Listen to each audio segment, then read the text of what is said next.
What's the response to Native Americans that say they aren't offended by the use of your culture by sports teams? It's a good question, and there are Native Americans who don't feel offended, or they will say that they don't feel offended by it. And it's something that does hit quite close to home for me. I grew up in Oklahoma. My primary school was known as the Indians as a school team, and so it was just always there, you know. And there were other people, you know, other native students there, non-natives, and so on, and it was just part of life. And so growing up, I didn't really have a problem with it, but it was when I actually moved from the US to the UK. I became an immigrant here, and as you start to learn and become part of another nation, you start learning a bit more about your own, and you see it in a different light. Than if everyone around you is the same as you. You know, if everyone is American around me, then I wouldn't have really thought about it in the same way. And then I think there's an extension of that from my American side, obviously my Native American side, and the richness of my own family within my nation.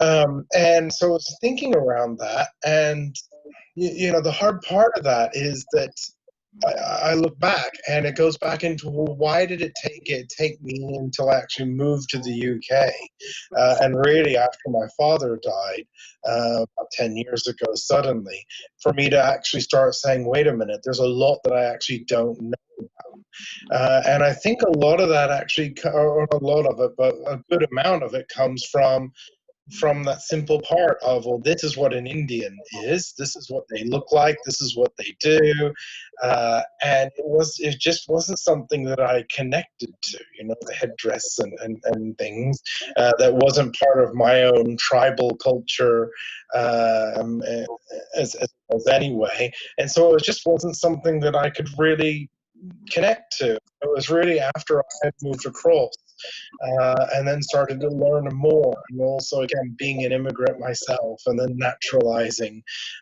as a citizen here. And so it was all of that that I started to realize how much of a gap that I had growing up, and so I've spent a lot of time trying to understand more about my Chickasaw culture and history, and also thinking, you know, when I had children, thinking around how to pass that on to them and make them feel as proud of being Chickasaws as they are British, and that's what I want to do. So it's around being able to teach that culture, but it's so much richer than some high school's mascot, you know, or some marching band song or chants or the like.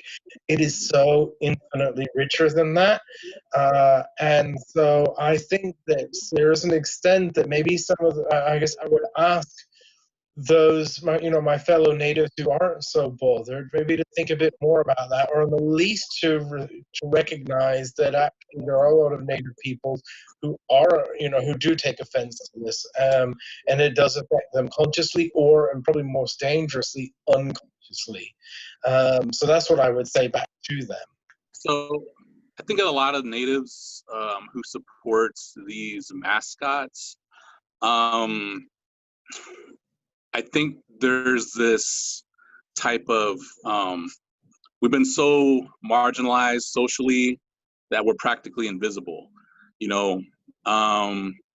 UCLA puts out a diversity report, and the last one they put out a couple of years ago, there is 0.5% on-screen film representation for Native people. We're like 2% of the population. So out of a population, at least in the US, of 380, I believe 308 or 80 million people, there's about 5 million people who identify as being Native. We don't have really well-known actors. I do this kind of exercise with my classes. I'm like, can you name, off the top of your head, list off a white superhero, and then now list off the top of your head a Native superhero, a Native actor, anyone except Adam Beach, and nobody can like really think of anyone, you know. So we are really marginalized in the media. We don't get a lot of recognition when it comes to things. So I think a lot of Native people really believe that when they see this imagery and these icons, they really think about it as almost they do maybe think about it as a form of respect, because we're so marginalized that they're willing to endure and overlook the racism just to be recognized. And that in itself is a problem and speaks to how marginalized we are. If some Native people are willing to tolerate racism in order to be seen, you know, and that's kind of the issue right there. You know, there was even that study that Crystal Ecclehawk and her organization put out, that public schools don't discuss Native people past the year 1900. Again, that's, you know, that's right after the 1800s. So still kind of stuck within this 1800s vibe, and basically nobody's seeing past that, you know. So I think even within ourselves, you know, because when I was younger as a teenager, I remember feeling, you know, like, oh, I'm gonna wear the Redskins hat and this Indian thing because that's all we had in a sense. But as I got educated on the topic and started to understand what was really going on and how the fans behaved, especially the opposing teams who create effigies and hang them or burn them or scalp them and all that stuff, that just didn't fly with me anymore. You know, I started to really understand, like, wow, this is just leading to, you know, more problems, you know, and there's been studies, a lot of studies, even the American Psychological Association has put out these, put out a statement back in 2006 saying that these mascots need to be taken down immediately. But again, going back to Native people liking it, I think it goes back to, we're so marginalized that there is a population of Native people who think that any recognition is good recognition. Whether or not it's a mascot or something, they feel like, you know, oh, it's, you know, we're being seen in some way, you know. And I really think that they themselves are, even within our own communities, need to be educated on these topics, you know, because that goes back to the lack of resources and schooling, even within our own communities and reservation communities, rural areas where a lot of Native children aren't getting certain things like that. You know, they're not getting teachers who may be educated on these things and discussing them. And then also there's another aspect of it too. I think, you know, there's kind of that disconnect. You know, kind of anecdotally, when I talk to a lot of students, a lot of them that see, like, don't have an issue with it, kind of tend to be somewhat disconnected from their culture and their community. So they kind of don't really think about it like that, because, you know, things like feathers, things like that, those are still a big part of our identity, and there's certain ceremonies. And that's a source of strength for us. And when we see our source of strength being mocked, you know, those who are within the community, you know, you're offended. It's insulting, disrespectful, you know. So I think a lot of Natives who might feel, oh, I'm not offended by that, they don't have that certain connection with that culture to understand what it feels like to be mocked, you know. So that's just my thinking on that. I think it's you know, a man who is starved will eat anything in order to feel full, you know, or to be sated. And I think it's appropriate in this context, although kind of hyperbolic, to know that as Native Americans, we have very little in terms of respect or feeling human when it comes to other people perceiving us. And so for a lot of people who, you know, who are just looking for strength, looking for acknowledgement, looking for respect, like Tony and Jimmy said, it will effectively take something that's even backhanded or something that they know isn't wholly acceptable or isn't necessarily 100% beneficial, just as long as it gives a little something, you know, just a semblance of what it feels like to be respected or humanized by someone else. We know modern psychology will tell us that through Stockholm syndrome and brainwashing and enough trauma will lead somebody to do things that are inexplicable and not rational, just so that they can survive. And that's what we're talking about, really, is survival.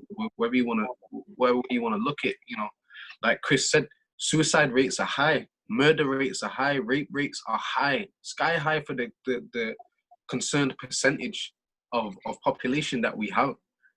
And so, you know, it doesn't surprise me when I hear from anyone of any culture, but in particular Native Americans who will say that they're not offended, because there's so many deeper, complex layers than that can even be explained in one answer here and now. You know, we're talking about 400 years of psychological indenture to people that hated us and tried to eradicate us. I mean, what would you do? You know, what would you do to ensure the survival of your children?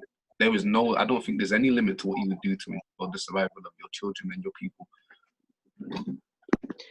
Yeah, I would just add to that, you know, again, going back to, you know, the assimilation and colonization process, you know, the acculturation process that was happening in our boarding school systems, where our language was taken away, our ceremonies, our cultural ways, our traditional style of dress was taken away, and we were completely sort of organized in such a way that it was the white dominant majority narrative, you know, the Eurocentric narrative, that we had to speak English, we had to adopt English names, we had to adopt English styles of dress, and you know, this really created you know, this system that had ripple effects down into the, you know, the children and the generations following.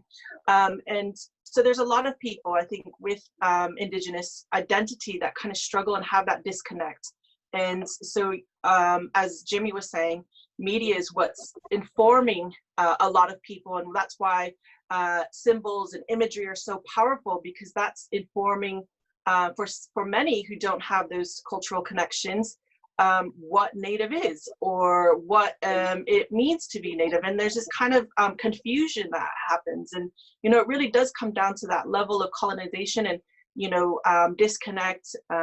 You know, for many people, even within you know, our group here in the UK, they're looking at reclaiming or I guess revisiting and reacquainting themselves with their Indigenous roots, and trying to understand that process and what it means to be Native. But when you're constantly bombarded with these images in the media and through sports events of, you know, this is what Native American means, or what it means to be Indigenous, is, you know, quite damaging. It's harmful. And again, going into kind of Stephanie Freiberg's research on Native mascots and the American Psychological Association, there's just a whole plethora of information out there. Again, going back to our earlier conversation, that there's just no excuse anymore for us to be having these kind of conversations. Now's the time to change that. But yeah, that's what I'd like to say on that.